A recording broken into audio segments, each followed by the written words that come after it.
What happens when once rising political star in Virginia, who's lieutenant governor and probably had aspirations to become governor, all of a sudden had a SA situation, and now we found out that he was going through a messy divorce with his wife. He decides to shot and unalive her, and then kill, then unalive himself in what people are tuned to be a murder suicide. That's what happened when Justin Fairfax did to his wife Sneer. We talk about it here on Viral.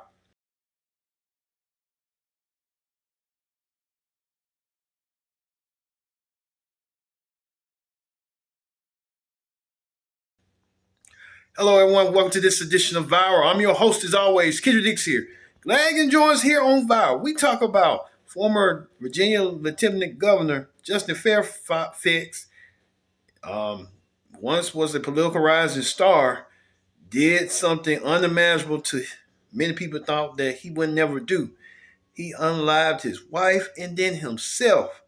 What is really going on? But first thing first, join in the conversation using the hashtag viral here on Connect. And don't forget to subscribe. Subscribe is caring. Tell a friend, call a friend. Hit that subscribe button so you won't miss a thing.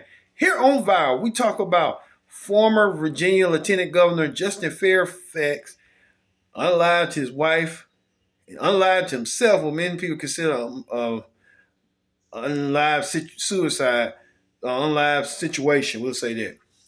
But people are seeing, want to know questions like, why did he do what he did? Did this? Were the red flags there? Or was the signs was there? Wow, we know they was going through a messy divorce. They were still living under the same roof and was separated. But we know Justin Fairfax had like a political situation. He had political aspirations to once become governor. Those aspirations are no longer going to be the case. But it's kind of sad to see. Let's get to our very own Bob Evans. Bob, break it down. What's going on with this whole situation with Justin Fairfax and his wife? Man, Bob, take it away. In a tragic and deeply unsettling development, former Virginia leader Justin Fairfax is at the center of a shocking case that has left a community searching for answers. Authorities say Fairfax shot and killed his wife inside their home before taking his own life in what investigators are calling a murder-suicide. The incident reportedly unfolded amid a tense and ongoing divorce, with mounting personal and legal pressures behind the scenes. According to reports, the couple had been separated, but were still living under the same roof when the situation turned deadly. One of their children is said to have contacted authorities, bringing first responders to a devastating scene. As more details come to light, questions remain about what led to this tragic outcome and whether warning signs were missed. This is not just a headline, but a reminder of how quickly domestic situations can escalate. With irreversible consequences, a heartbreaking case now under investigation as a family and a community begins to process the aftermath. Stay with Viral for continuing coverage as the story develops. Thank you, Bob, for that informative insight. Bob Evans, one of the best investigators we got, investigative reporters. He goes and break it down and let us know what went down.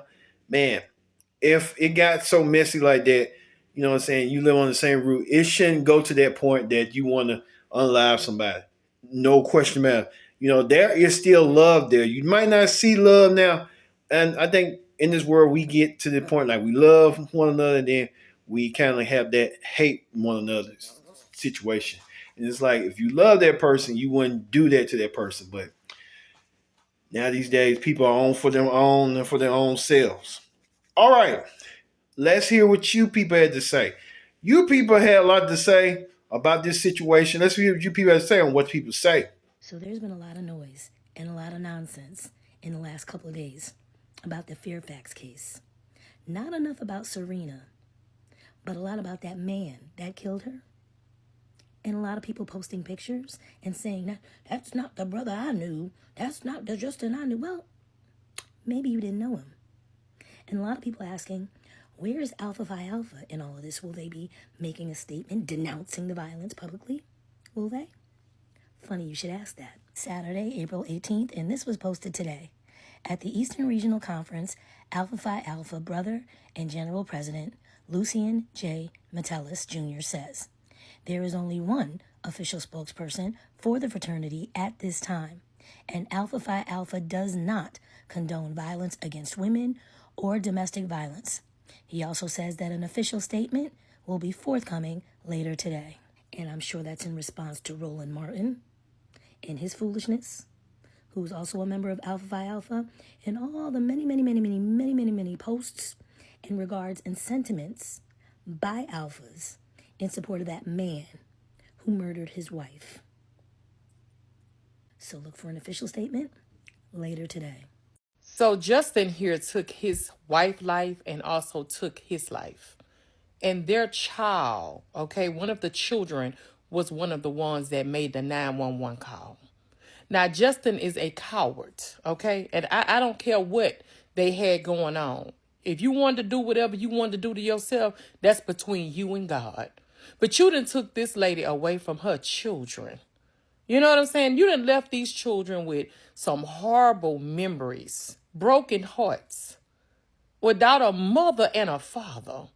No argument should ever lead anybody, a man or a woman, to take somebody's life. You know what I'm saying? Now, like I say, that's between him and God. But you done took this lady away from her beautiful, beautiful, beautiful children. They left here without a mama or daddy. How selfish is that? This is a sad, sad story. And for that child to make that 911 call, I can't even repost it. Y'all go look it up yourself. To call and have to report that his mama and daddy is gone. I don't know what's going on in the world. But like I say, it's strange. And women, if y'all arguing and going back and forth, baby, and this man even tell you that he'll do something to you, baby, you better start packing and leaving and put distance between y'all. Sometimes you got to put distance between you and a person. Sometimes moving across the other side of the town, it don't work. Sometimes you got to go, I'm talking about, and put miles and miles and miles and get quiet. You know, it'll save your life. Now, I don't know what happened, but it shouldn't have happened. These children are innocent. Hugs and love. Y'all be blessed to J-Lo. Mwah. He shot his wife multiple times and then did it to himself, leaving his 2 teenagers to call the police and report what they just witnessed. Mind you, it's all because she served him divorce papers. What really grinds my gears is the fact that back in January, he tried to lie to the police and tell them that she assaulted him. And luckily, the police came and checked the home footage because luckily she had cameras in the house. They checked that and saw that wasn't true. Let that sink in. He has actively been trying to ruin her image and her career. Serena Fairfax was a well-respected dentist and mother, and he obviously couldn't stand that. He could not stand the fact that she was moving on without him. Another twist to the story is that while he was lieutenant governor, that man was accused of horrific allegations. So it's obvious that this man does not have a good repertoire. Rest in peace to Serena Fairfax, and let's send prayers out to her kids because they went from having 2 parents to none in a matter of 1 night. You know, I consider myself a reasonable person, and if you know somebody personally, right, and then they do something heinous, your first thought might be, what happened? What led to that? How could the person that I know have done such a thing? But on the other hand, they still did the heinous thing, okay?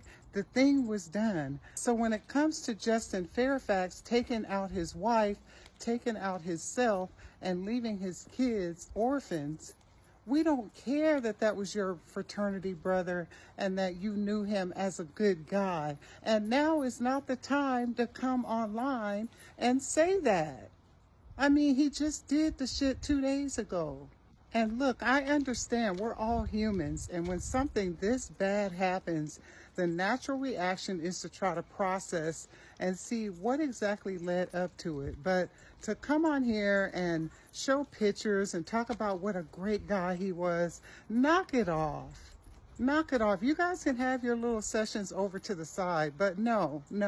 Publicly, now's not the time. Say her name. Dr. Serena Fairfax, and how her life got wiped out in the blink of an eye with both of her kids in the house. I mean, come on, knock it off.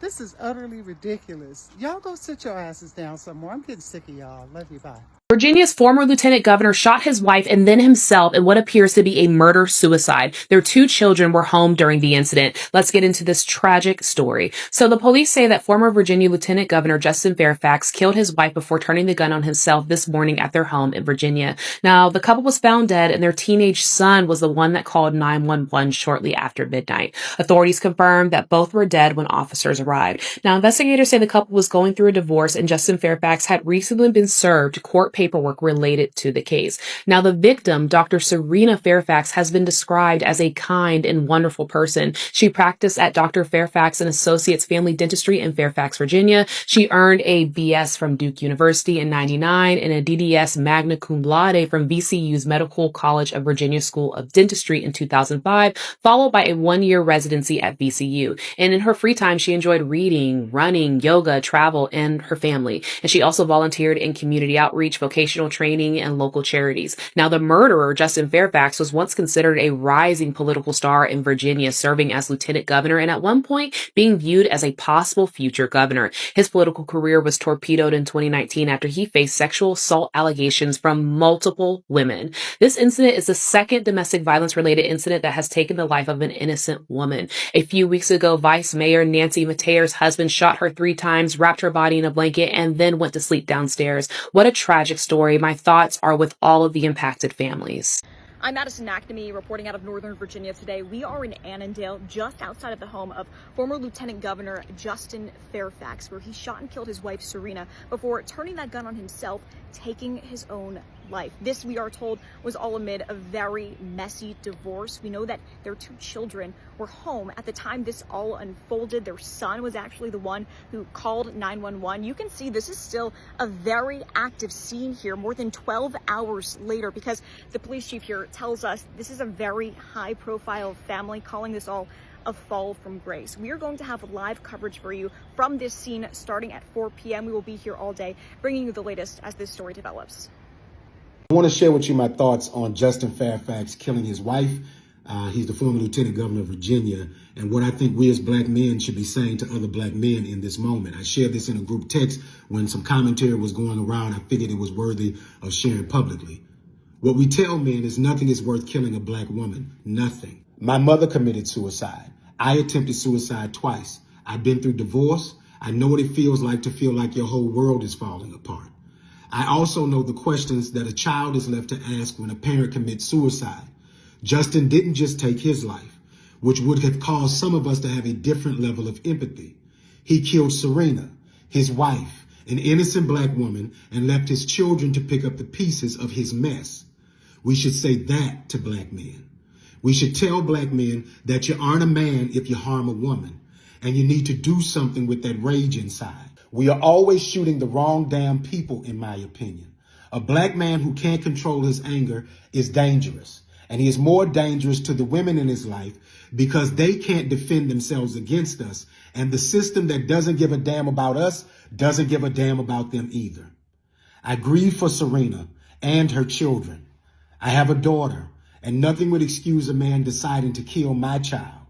Serena was somebody's child, and she was murdered in her home. Sometimes we just need to tell men what isn't acceptable. When a white man kills us in the street and starts doing all the explaining that they do for excuses for murder, we don't want to hear it. The same applies here. Justin's actions don't help his cry that he was an innocent man. You don't prove that you didn't harm a black woman by killing a black woman. My thoughts and prayers are with Serena, her children, and those who loved her. And I'm also thinking of Councilwoman Nancy Mateer Bowen, who was killed in Florida by a black man that she loved. And as a black man who loves black people, I want us as black men to be very clear when a black man kills a black woman that it is unacceptable, no matter the circumstances. As always, do good, seek justice, keep pushing. Church, this Serena Fairfax situation is just devastating, okay? And let me put some respect on her name. Dr. Serena Fairfax, DDS. devastating because she did everything she was supposed to do, okay? She recognized the problem in her marriage. She filed for divorce. She got the separation. She documented everything. She put up surveillance cameras. She advocated in the best interest of her and her children, okay? She had just been awarded primary custody, and that man was supposed to move out by the end of April. And what does he go do? Unalive her and himself as well. And it's the children, it's the family, it's the friends that kind of have to pick up the pieces after the fact, okay? Look, please take this in the spirit that it's given. The only thing I think I would have done differently is I don't think I could have lived in the same house separated from someone who's increasingly erratic, okay?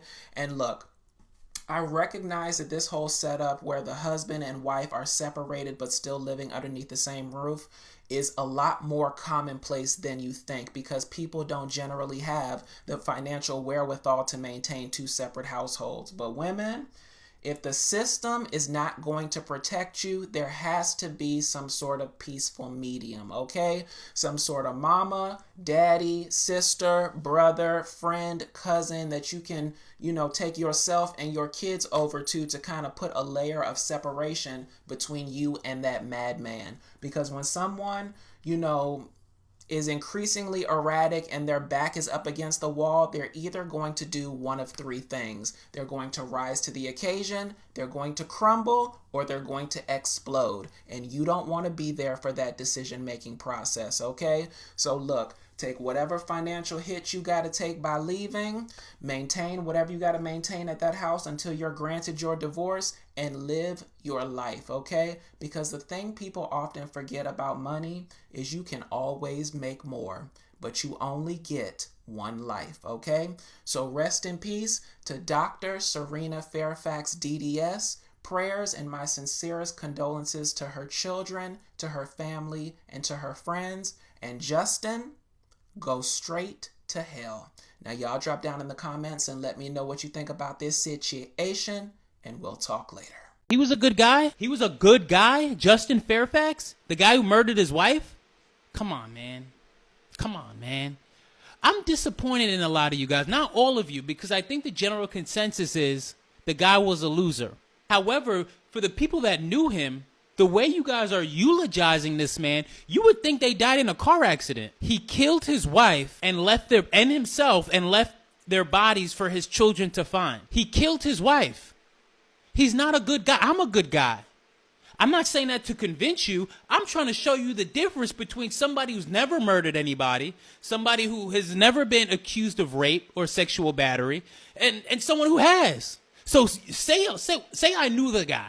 We grew up together. I can't fault you for that. How he treated you is obviously not how he treated everybody else.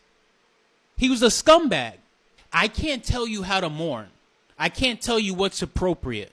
But posting them together or posting you and them as a family like everything was so hunky-dory, that ain't right.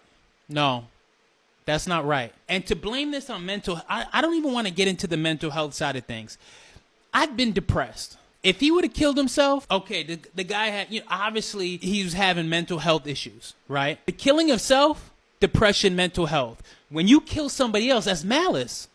That's not mental health. You're not depressed, so you go ahead and kill your wife. That is malice. That is hatred. So let's not get the two confused. I understand that he was obviously going through some things. They were going through a divorce. That ain't the way to go about it. And that's the way he chose to go about it. And so we're not going to sit here and act like that wasn't the decision that he made. He didn't have to do that. Just like you don't have to post a picture of them together like it was her choice to go out that way. Dr. Serena Fairfax did not choose to leave her children at night. And so if you're looking for something to post about her. Post about her life, not the loser. Let the media take care of that. I don't care about his story. I don't care about your history, because she had a choice and she chose to leave him, and he had a choice and he chose not to leave. He chose to kill her and then kill himself because he's a loser, and he's always going to be remembered as such. Peace. Every week, 6.5 black men are killed by law enforcement in the United States. That's nearly one a day. And those shocking statistics, I believe, are the reason that we need to have a national dialogue, an in-depth conversation about a very pressing matter. mental illness among killer cops who kill black men. That's right. We black men who are killed by police officers, disproportionately more so than any other demographic, have to start asking ourselves the important questions, like what more can we do to support our law enforcement? In performing jobs that are highly stressful, that stress often bleeds over into the personal lives of law enforcement, leading to police also being the demographic most likely to commit murder-suicide in an intimate relationship. And when that does happen, we black men have to be sure to be sympathetic to both sides. Because after all, these killer cops are our frat brothers, fathers, friends, neighbors. We have to be sure that any surviving children of theirs in such a scenario know and understand that there's nothing more caring and less callous than sympathizing with their abusive parent who murdered their other parent in cold blood. Because above all, it is important that we, the people who are killed by these killer cops, ask ourselves what more we can do to uplift their mental health and wellness for the greater good of all. To those killer cops who have killed us and or their families, may you rest in Him. I am not okay. We out here. His nickname for me was Legend. He always called me Legend. The pain, the burden, the anger that he had because he couldn't prove his innocence. He wasn't found guilty. Man, you people didn't hold back. You people were agreeing with me that he should have just let it go and moved on, not try to go destructive and did what he did. It's kind of uncalled for. But hopefully, there's kids involved, and hopefully the kids will one day. Hopefully, it's trauma for them, but let's just pray and hope that they will be okay and God will grace them on. Thank you all for watching this edition of Vow. I've been your host, Kendra Dixon. So long. Thanks for watching Vow.